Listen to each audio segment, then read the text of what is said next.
If you say that one more time, I'm going to choke the out of you when I see you. I've been telling you guys since the beginning, Pat McAfee does not fit with the rest of the worldwide leader in woke, ESPN. He was also accused of putting Pat McAfee in an uncomfortable position.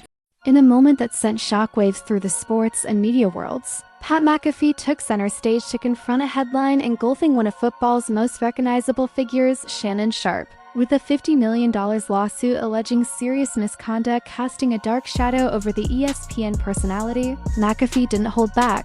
And Shannon himself is dropping receipts, and I gotta say, this doesn't look good for his accuser at all. In a live broadcast that drew over 500,000 viewers, he tackled the issue head-on with blunt commentary, legal insight, and a rare balance of restraint and realism. What unfolded wasn't just a sports segment, it was a masterclass in navigating scandal, ethics, and the high-stakes intersection of fame and accusation. In a live-stream segment that quickly exploded across digital platforms, Pat McAfee took an investigative approach to the lawsuit filed against Shannon Sharpe, choosing not to side with either party but instead to present a comprehensive analysis that bridged journalism and opinion. As headlines swirled and speculation intensified, McAfee broke down the civil complaint in everyday terms for viewers unfamiliar with legal jargon. Yeah, I gotta be honest, I do see some similarities here to the Justin case. Look, Justin has now, and Johnny Depp to his credit as well. The $50 million suit filed in Nevada accuses Sharpe of serious personal misconduct during a multi-year relationship,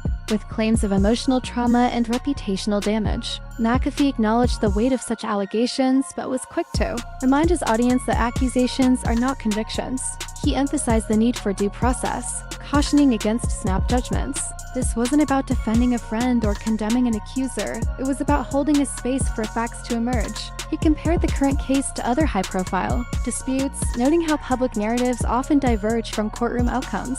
By refusing to sensationalize the claims or dismiss them outright, McAfee positioned himself as a rare voice of reason in a media landscape often driven by outrage and clicks. Throughout the broadcast, McAfee highlighted the widening rift between public sentiment and judicial clarity, underscoring the reality that viral outrage can often eclipse actual evidence. He warned his audience about the dangers of letting emotional reaction replace legal standards, especially in a time when digital platforms reward instant opinion over informed analysis.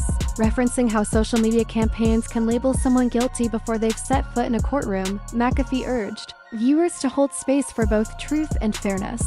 The segment served as a cautionary tale about the duality of modern Justice One narrative shaped by algorithms and trending hashtags, the other unfolding slowly in courtrooms and legal filings.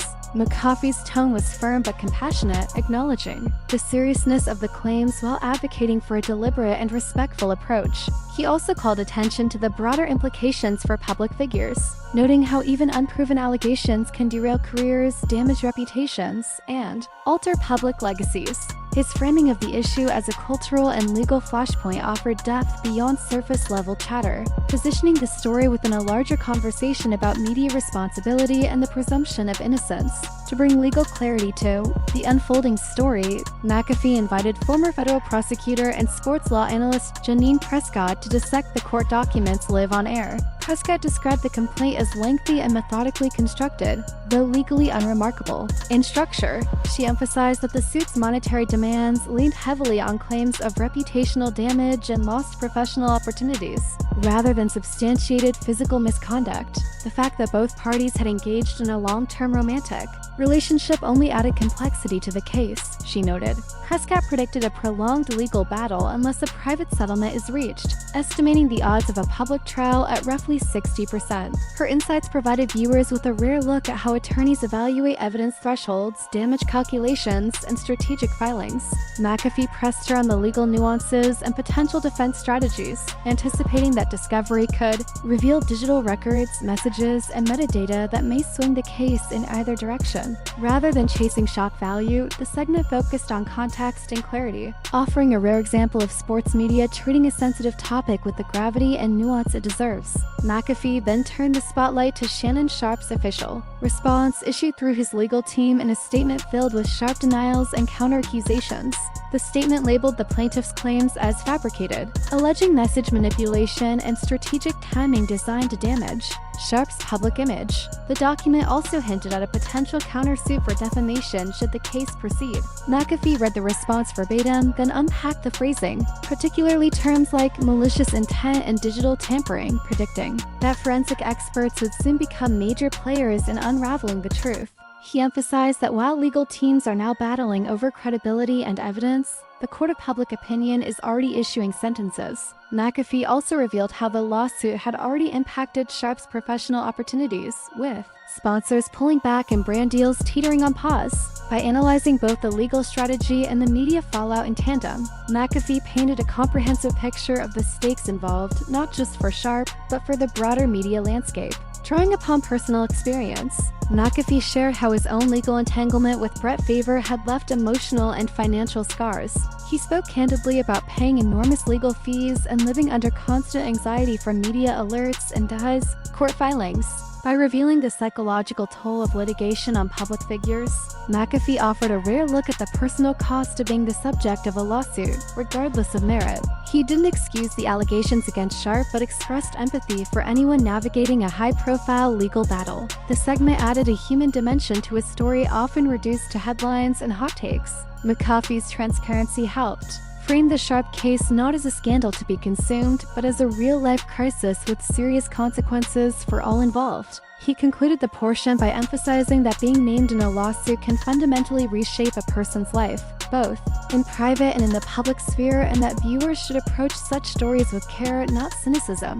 One of the most impactful themes of the episode was the speed at which corporate partnerships can evaporate in the face of controversy. McAfee reported that several of Sharpe's endorsement deals, including a major campaign tied to the NBA Finals, were immediately frozen following the lawsuit's publication. According to marketing executives McAfee spoke with off-camera, brands often operate under a three-strike headline rule. One damaging story might be tolerated, two raise concern, but a third typically leads to a full withdrawal. Sharpe's situation, compounded by leaked footage and tabloid coverage, hit that third mark swiftly. McAfee explained how companies conduct rapid risk assessments, weighing the cost of canceling multi-million-dollar campaigns against the potential backlash from appearing indifferent. He framed this as a case study in crisis PR, showing how even the hint of scandal can jeopardize years of branding work. The message was clear. In today's media ecosystem, brand loyalty is secondary to brand safety, and athletes are only as secure as their next headline.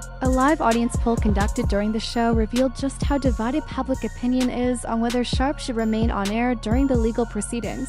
The results were nearly split. 52% favored a temporary break, while 48% felt he should continue broadcasting. McAfee interpreted these numbers as a reflection of growing exhaustion with scandal-driven news cycles.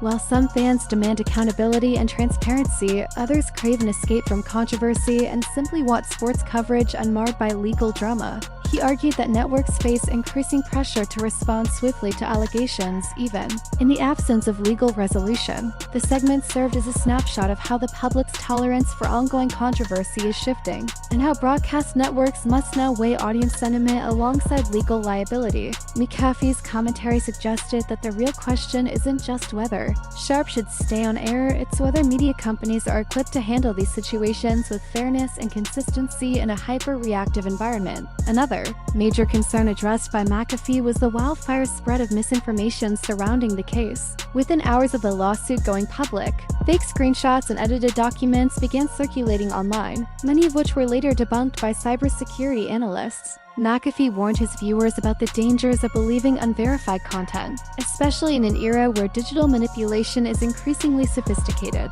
He credited online communities like Reddit for quickly flagging discrepancies, such as incorrect time zones or mismatched metadata. This portion of the show served as both a media literacy lesson and a public service announcement, urging audiences to verify sources and avoid contributing to the chaos by resharing unconfirmed material. McAfee emphasized that in high-profile cases, misinformation can do just as much damage as the original headlines, reinforcing the need for ethical reporting and responsible consumption.